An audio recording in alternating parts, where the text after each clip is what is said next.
Welcome to Gokul kitchen. இன்றைக்கி நான் செய்ய போகிறது காலிஃப்ளவர் உருளைக்கிழங்கு குருமா வைக்க போகிறேங்க. இது வந்து சப்பாத்தி, தோசைக்கு, ரைஸ்க்குலாம் நல்லா சூப்பராக இருக்குங்க. வாங்க எப்படி செய்யலான்னு பார்க்கலாம். நம்ம வீடியோக்குள்ளே போகிறதுக்கு முன்னாடி நம்ம சேனலை மறக்காமல் சப்ஸ்கிரைப் பண்ணுங்கள். பக்கத்தில் இருக்கிற பெல் பட்டன் ஆல் கிளிக் கொடுங்க. அடுப்பத்தை வச்சுக்கலாங்க. எண்ணெய் ஒரு 3 ஸ்பூன் ஊற்றிக்கிறேங்க.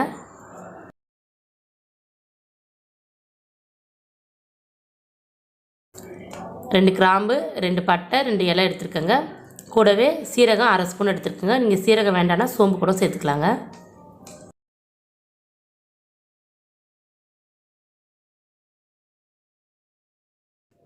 மீடியம் சைஸ் வெங்காயம் 4 எடுத்துருக்கேங்க. பொடிசாக கட் பண்ணியிருக்கேன். இப்போ சேர்த்துக்கலாங்க.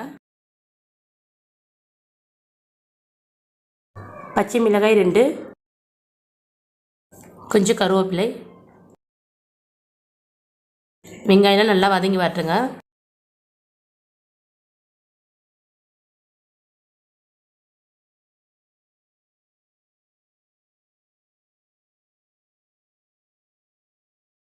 மீடியம் சைஸ் தக்காளி 2 எடுத்துருக்காங்க. இப்போ நம்ம சேர்த்துக்கலாங்க.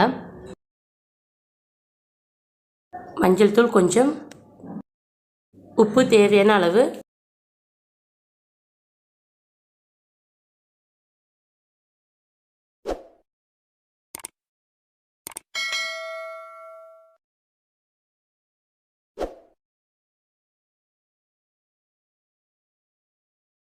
இஞ்சி பூண்டு பேஸ்ட்டு 2 ஸ்பூன் சேர்த்துக்கிறேங்க. இதோட பச்சை வாசனைலாம் போகட்டுங்க. எண்ணெயில் ஒரு 2 நிமிஷம் நல்லா கிண்டி விடுங்க.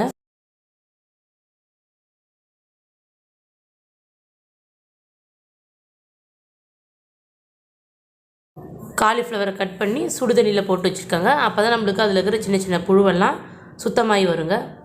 இப்போ தண்ணி வடிகட்டி காலிஃப்ளவரை சேர்த்துக்கலாங்க.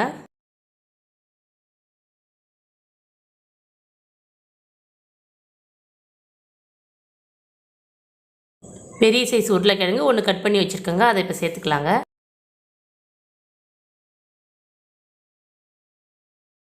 இப்போ காயெல்லாம் நல்லா கிண்டி விட்டுக்கலாங்க.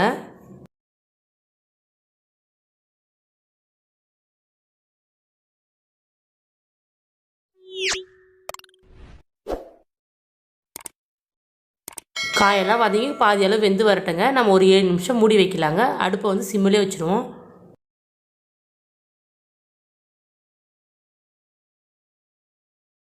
காய் வந்து பாதி அளவு வெந்திருக்குங்க. பச்சை வாசனைலாம் இல்லாமல் நம்ம வந்து இப்போ இது கூட மசாலா சேர்த்துக்கலாங்க.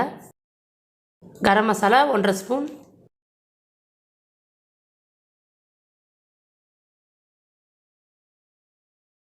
மல்லித்தூள் 2 ஸ்பூன்,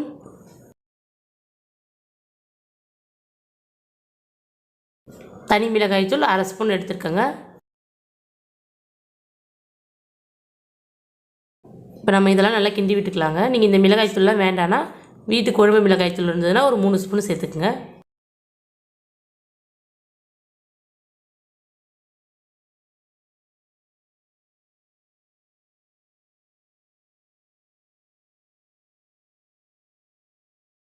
நாலு டம்ளர் தண்ணி சேர்த்துக்கிறேங்க.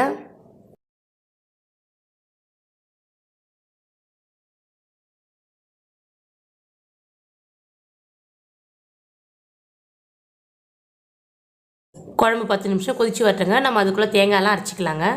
சின்ன தேங்காயில் 1/2 மூடி தேங்காவை மேலே இருக்க தோலெல்லாம் எடுத்துகிட்டு கட் பண்ணி வச்சுருக்கேங்க. சோம்பு 1/2 ஸ்பூன், கசகசா 1/4 ஸ்பூன், முந்திரி வந்து ஒரு 5 எடுத்துருக்கேங்க. இப்போ நம்ம இதெல்லாம் போட்டு அரைச்சி எடுத்துக்கலாங்க.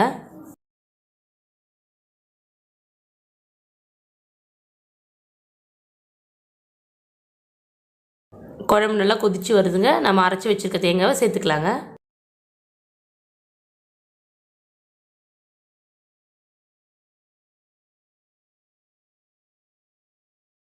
தேங்காய் விழுது சேர்த்ததுக்கப்புறம் நம்ம வந்து ஒரு 2 நிமிஷம் கொதிக்க வச்சா போதுங்க. அதிகமாக கொதிக்க வச்சோம்னா குருமா டேஸ்ட் வந்து மாறிடுங்க. காலிஃப்ளவர் உருளைக்கிழங்கு குருமா ரெடி ஆகிடுச்சிங்க.